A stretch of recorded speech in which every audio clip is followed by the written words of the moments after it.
morning, students. Today we will discuss the next topic of the fifth unit is project cost estimation.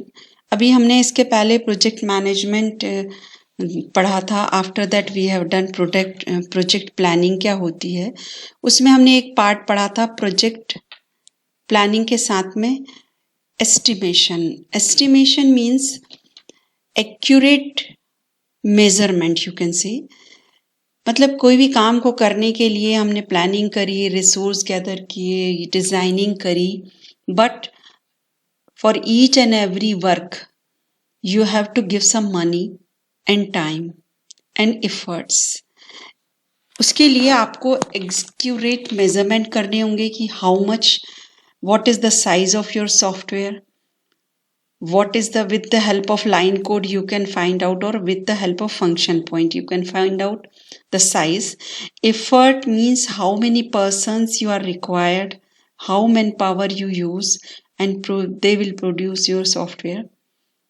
What is the time will be required for the project.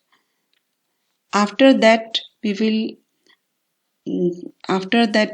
when we decide the size, effort and time, we will find out the cost with the help of size, quality, hardware, software tools, license tools, skilled person, task, specific skills, travel involve रहेगा उसमें, communication के लिए जितनी चीज़ें हमें ज़रूरत होंगी, and training and support. इन सारी चीज़ों के लिए for all things we have required some cost, and you have to estimate cost, pin pointed for each and every work you have to right, और you have to discuss, or you have to find out. Now, project estimation techniques. How can you estimate your project? For project estimation, the parameters are size, effort, time and cost. यही main 4 parameter हैं जिनसे कि हम अपने project की cost निकाल सकते हैं. 2 broadly recognized techniques are there. Decomposition technique with the help of line of code and with the help of function point. हम ये निकालते हैं कि हमारा डिकम्पोजिशन टेक्निक से लाइन ऑफ कोड के थ्रू क्या कॉस्ट आ सकती है, एंड फंक्शन पॉइंट के थ्रू. एग्जैक्टली कॉस्ट निकालने के लिए इंपीरियल एस्टिमेशन टेक्निक है. दिस टेक्निक डिराइव्ड फॉर्मूला, कुछ फॉर्मूलेस करके एस्टिमेट करते हैं कि what is the actually cost of that project, and उसके लिए फॉर्मूले में बेस्ड एलओसी होता है, मींस लाइन ऑफ कोड रहता है, या फंक्शन पॉइंट. मींस पहले हम एलओसी और line of code line of code and function point निकाल लेते हैं, और उसके बाद हम इस मॉडल कोकोमो मॉडल को यूज करके एक्चुअल कॉस्ट डिराइव कर सकते हैं. What is Kokomo model? The full form of COCOMO model is Constructive Cost Model, developed by the Barry W. Boehm, and is mostly widely used software estimation model in the world. ये model करता क्या है? This model predicts the effort, मतलब कितना man power लगेगा, and the duration of the project. Man power और effect के according, because हमने जितने भी वर्क पीछे देखे थे, size, quality, hardware, software, skilled person, all are related with this 2 things, effort and duration. इससे हम जो है मॉडल को प्रिडिक्ट कर सकते हैं कि कितना एफर्ट लगेगा एंड कितना ड्यूरेशन रहेगा. एफर्ट इक्वेशन के लिए कुछ इस तरह से कुछ फॉर्मूलेज हैं, like person month, C is a constant, KDSI. KDSI means 1000 of delivered source instruction. जो इंस्ट्रक्शंस हम डिलीवर करते हैं उनको थाउजेंड्स में काउंट कर लेते हैं, और उसका raise to the power n है. This is also a constant, and C is also a constant. Person month क्या होता है अभी हम और डिटेल में देखेंगे. हाउ, इससे क्या काउंट हो रहा है, व्हाट इज द पर effort equation. Now productivity equation में DSI means this, deliver source instruction divided by person month करने से प्रोडक्टिविटी इक्वेशन निकल के आती है। शेड्यूल इक्वेशन के लिए एक कांस्टेंट है, पर्सन मंथ से raise to the power n से मल्टीप्लाई करने से टाइम ऑफ DEV निकलता है, number of month estimated for the software development. Average staffing means कितना स्टाफ चाहिए था हमें, वो कैसे काउंट होगा, person month divided by this schedule equation. After that person month एक बार डिस्क्राइब कर देते हैं, what is the meaning of person month. To calculate the person month, multiply the percentage of your effort associated with the project time, the number of months of your appointment। Project का academic year if यदि यहाँ example में दिया है 9 month है and you have given 25% of this academic year, means the person month of your is 2.25।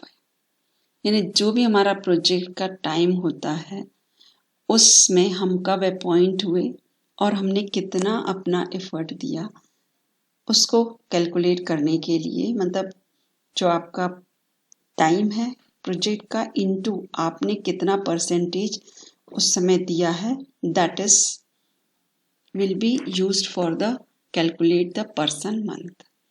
Now जब हम Kokomo model बना रहे हैं तो वहाँ 3 कैलकुलेशन मॉडल मिलेंगे हमको, basic model, intermediate model and detailed model.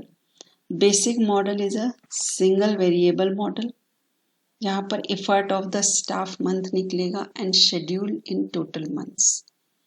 Single variable use हो रहा है। इंटरमीडिएट मॉडल में 2 वेरिएबल्स यूज होते हैं, एक ये and second one is this. यहाँ पर भी हम एफर्ट निकाल रहे हैं and after that schedule count कर रहे हैं। तीसरा मॉडल है डिटेल्ड मॉडल। ये EAF क्या होता है, अभी we will see all these things in detail. We have seen 3 model, basic model, intermediate model and detailed model. Detailed model means intermediate plus assist per phase analysis design like this, मतलब ऊपर का model calculate हुआ और हर face में जो जो assessments हुए हैं उनके साथ में डिटेल्ड मॉडल कैलकुलेट किया जाता है। नाउ यहाँ हमने देखा कि कोकोमो मॉडल में 3 मॉडल होंगे। उसके बाद इसमें डेवलपमेंट मोड कितने होते हैं। The most important factor contributing a project duration and cost is development mode. Kokomo model में 3 डेवलपमेंट मोड होते हैं, organic mode, semi detached mode and embedded mode. Organic mode means familiar project है, stable environment है, similar है, previous कुछ बना हुआ उस टाइप का कोई प्रोडक्ट है, रिलेटिवली स्मॉल है एंड लिटिल इनोवेशन है। इस टाइप का कोई प्रोजेक्ट यदि आता है जहाँ पर कि हमें फैमिलियर लगता है, स्टेबल एनवायरनमेंट, तो उसको हम ऑर्गेनिक मोड में काउंट करते हैं। Semi detached mode means project characteristics are intermediate between organic and embedded. इन दोनों के बीच में, ऑर्गेनिक एंड एम्बेडेड के बीच में, यानी एनवायरनमेंट थोड़ा सा अनस्टेबल हो, थोड़ा सा अनफैमिलियर हो, थोड़ा बिग हो, innovation ho, that is semi detached model। Third is very important model, project duration and cost development mode में सबसे इम्पॉर्टेंट फैक्टर है ये embedded model. The project is characterised by tight inflexible constraint interface requirement, यानी inflexible means जो contents के साथ कोई flexibility नहीं, जो कंडीशंस हैं वो हैं। उसके बाद इंटरफेस रिक्वायरमेंट चाहिए उसमें। An embedded mode project will require a great deal of innovation, यानी सारी चीज़ें थोड़ी हाई क्वालिटी की चाहिए होती हैं, दैट इज़ एम्बेडेड मोड। अब उसके बाद कॉस्ट एस्टिमेशन प्रोसेस क्या होती है। कॉस्ट निकालना है किसी भी प्रोजेक्ट का, तो size of project and productivity of project, क्या प्रोडक्ट हम निकाल रहे हैं, हमने यहाँ पे देखा था। What is the meaning of productivity, means जो भी डिलीवर हुए हैं source instruction divided by person month, वो कहलाती है प्रोडक्टिविटी। तो यहाँ पे इस डायग्राम में दिखाई दे रहा है ये एस्टिमेशन प्रोसेस है, जहाँ पे हमने साइज बता दिया, लाइन ऑफ कोड बता दिए, कितने यूज़ किया है, इंक्वायरीज की है, फंक्शन पॉइंट्स क्या हैं। तो एस्टिमेशन प्रोसेस होने के बाद एफर्ट पता चलेगा, what is the development time है वो समझ में आएगा, कितने पर्सन हमें चाहिए हैं और कितने एरर्स प्रिडिक्टेबल हो सकते हैं। नाउ अब effort computation is the main, ये जो कंप्यूटेशन है ये हम कैलकुलेट करेंगे उन 3 टाइप के मॉडल से। कौन कौन से 3 टाइप अभी हमने देखे थे? Basic, intermediate and detail. हमें सिर्फ ये 2 मॉडल ही देखने हैं, तीसरा मॉडल तो इंटरमीडिएट प्लस एसएस पर फेस है। तो ये 2 मॉडल में जहाँ सिंगल वेरिएबल हमने यूज़ किया है और 2 वेरिएबल यूज़ किए हैं वो देखते हैं। तो पहला है basic model, computes effort as function of program size. The basic model का एक इक्वेशन है, फिक्स इक्वेशन है दोनों मॉडल के। A is a constant, B is also constant, and this is a variable K 1000 LOC, line of code. Effort of 3 modes, जो 3 modes हमने पीछे देखे थे, ऑर्गेनिक मोड यदि है तो A की वैल्यू ये फिक्स है, because it is a constant, the value is fix. यदि मोड ऑर्गेनिक है तो B वेरिएबल की वैल्यू ये है। सेमी डिटैच्ड मोड है तो वैल्यूज ये हैं, एम्बेडेड मोड है तो वैल्यूज ये है। कांस्टेंट है A एंड B, सिर्फ चेंज क्या हो रहा है हमारा, size of the project. Calculation कैसे होगी, यदि हमें एफर्ट निकालना है तो हम A की वैल्यू रखेंगे if organic mode is here. Organic mode means हमारा जो प्रोजेक्ट है वो थोड़ा सा इजी है, थोड़ा सा फैमिलियर है। एम्बेडेड मीन्स बहुत टफ है, वहाँ पर A और B की वैल्यू फिक्स है। तो what is the formula, formula means this A into KLOC raise to the power B। एक एग्जाम्पल से देखते हैं। मोड यदि ऑर्गेनिक है तो हमने देखा है कि A की वैल्यू 2.4 है, B की वैल्यू 1.5 है। यहाँ देख रहे हैं 2.4 एंड 1.05, वही चीज़ यहाँ रखी है। सेमी डिटैच्ड है तो ये रहेगी, एंड एम्बेडेड है तो ये रहेगी। वेरिएबल कौन दिख रहा है आपको इसमें, S, सिंगल वेरिएबल है। नाउ साइज मान लीजिए 200 KLOC यानी 200,000 लाइन ऑफ कोड है। तो अब इफर्ट काउंट कैसे होगा, A की वैल्यू यदि ऑर्गेनिक मोड है तो 2.4, यदि सेमी डिटैच है तो 3, यदि एम्बेडेड है तो इतनी रहेगी। S की जगह हमने रखा है साइज 200 KLOC में मान के चल रहे हैं, और यहाँ पे हम B की वैल्यू सब जगह रख रहे हैं। यदि ऑर्गेनिक है तो इतनी, जो चार्ट में दी हुई है वो दी हुई वैल्यूज हैं, कॉन्स्टेंट्स हैं, दे आर ओके। नाउ जैसे ही इसको कैलकुलेट करेंगे तो ऑर्गेनिक यदि मोड का आपका प्रोजेक्ट है तो आपको इतना एफर्ट चाहिए, इतना स्टाफ मंथ चाहिए, 6 to 6। यदि आप सेमी डिटैच्ड में है तो इतना चाहिए। मतलब चेंज कहाँ हो रहा है, सिर्फ इस साइज में। साइज ऑफ द कोड आपका ये जो है स्टाफ मंथ बता दे रहा है कैलकुलेट करके, इस हिसाब से आपको प्रेडिक्शन मिल जाएगा। उसके बाद दूसरा है इंटरमीडिएट मोड। यहाँ पे जैसे कि बात हुई थी 2 वेरिएबल होते हैं, हमने वहाँ देखा था। A कांस्टेंट है, अगेन वही organic, semi detached and embedded mode यदि है तो ये कांस्टेंट है A एंड B, और 2 वेरिएबल होते हैं, हमने देखा था इंटरमीडिएट मोड में, A एंड B, और 2 वेरिएबल हैं, एक साइज एंड एक EAF। ठीक है, ये EAF क्या है, एफर्ट एडजस्टमेंट फैक्टर। मान लो कि मेरे प्रोजेक्ट में रीयूजेबिलिटी रिक्वायर्ड है बहुत हाई क्वालिटी की, तो क्या हो जाएगा 1.4। यदि मैंने कहा डेटाबेस साइज बहुत बड़ा है तो 1.16। इस तरह से हमारे को डिफाइन करना, आइडेंटिफाई करना पड़ता है चीज़ों को। तो हमारे पास EAF आ जाएगा, एंड ये EAF आएगा कैसे, ये जितनी भी 15 कॉस्ट ड्राइवर्स हैं, इसमें से जो जो हमें रिक्वायर्ड है और किस लेवल की रिक्वायर्ड है वो हम मल्टीप्लाई करेंगे। फॉर एग्जांपल यहाँ पर देखते हैं, ऑर्गेनिक में A की वैल्यू इतनी है, B की इतनी है, एम्बेडेड में इतनी है, B की वैल्यू इतनी। ये चीज़ हमने भी पीछे भी देख चुके थे। 3.2 लाइक दिस 3.2 1.05। ठीक है, अब हमें क्या देखना है, मोड। ऑर्गेनिक मोड है तो फॉर्मूला ये रहेगा, सेमी डिटैच मोड है तो फॉर्मूला ये है, एंड एम्बेडेड मोड है तो फॉर्मूला ये हो जाएगा। ए की वैल्यू ये रखी है और बी की वैल्यू ये रखी है। अब साइज एंड ये सी वेरिएबल क्या बता रहा है हमारा, सी वेरिएबल हमारा क्या दिखा रहा है, इफर्ट एडजस्टमेंट फैक्टर। यहाँ फॉर्मूले में लिखा है ना इफर्ट एडजस्टमेंट फैक्टर, इसको हमने सी मान लिया है। तो अब सी वेरिएबल कैसे निकलेगा, साइज 200 की एलओसी हो गया, एस की वैल्यू यहाँ आ गई, समझ में आ गया। अब इफर्ट कैसे निकाला जाएगा, ए इंटू साइज बी इंटू सी। सी मीन्स वही आपके जो इफर्ट थे उनको बताना है। मैंने बोला 4 इफर्ट्स है मेरे, कॉस्ट ड्राइवर्स ये दिखाई दे रहे हैं आपको, कॉस्ट ड्राइवर्स नाम लिखे, इफर्ट एडजस्टमेंट फैक्टर EAF मेरे।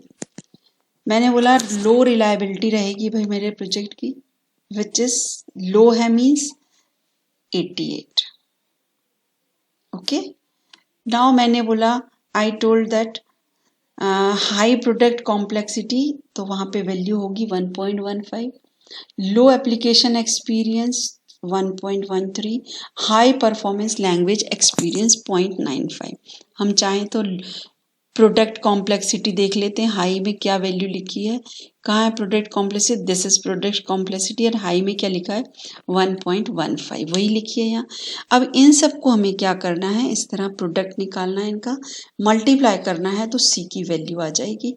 आफ्टर दैट सिंपल ऑर्गेनिक में हमने फॉर्मूला रखा E इक्वल्स टू ए की value then size then B की वैल्यू देन सी की वैल्यू। सी की वैल्यू हर जगह कांस्टेंट है, साइज हर जगह कांस्टेंट हो गया, बस ए और बी की values according to mode of the project change होती रहेगी। सिंपल है तो ऑर्गेनिक, काफी टफ है तो एम्बेडेड, और दोनों के बीच का है तो semi detach. Now like this we can find out the cost estimation of the product. Main क्या था हमारा वहां पे, time and effort. Effort computation के लिए यहाँ टोटल EAF लिखा है, product of the selected factor हमने जैसा बताया अभी कैसे निकालेंगे, जो जो फैक्टर्स हम सिलेक्ट कर रहे हैं उनका मल्टीप्लाई करेंगे। Now adjusted value of effort यदि निकालना है हमको, एडजस्ट पर्सन मंथ, तो हम क्या करेंगे, टोटल EAF जो भी हमने सिलेक्ट किए थे, जैसे अभी हमने यहाँ सिलेक्ट किया है 1.005, ये सिलेक्टेड हमारे मेजर्स थे, एंड पर्सन मंथ इनटू करेंगे तो हमें क्या मिल जाएगा APM। नाउ यहाँ पर अब हमको, अभी हमने एफर्ट निकाल लिया, यहाँ से हमको एफर्ट मिल गया ये। Now we will find out the time. Time के लिए दो अलग से फिर से कांस्टेंट है C एंड D, एफर्ट के लिए A एंड B थे, ऑर्गेनिक है तो ये वैल्यू रहेगी, सेमी डिटैच्ड मॉडल है तो ये रहेगी, एंड मोड यदि हमारा एम्बेडेड है तो ये रहेगी। अब हमें यदि टाइम निकालना है तो डेवलपमेंट टाइम का फॉर्मूला क्या है, C into APM at the raise to the power D।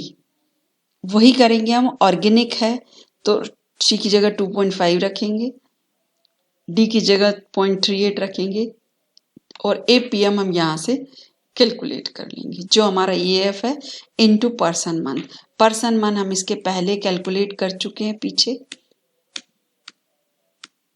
यहाँ पे हम पर्सन मंथ कैलकुलेट कर लेते हैं।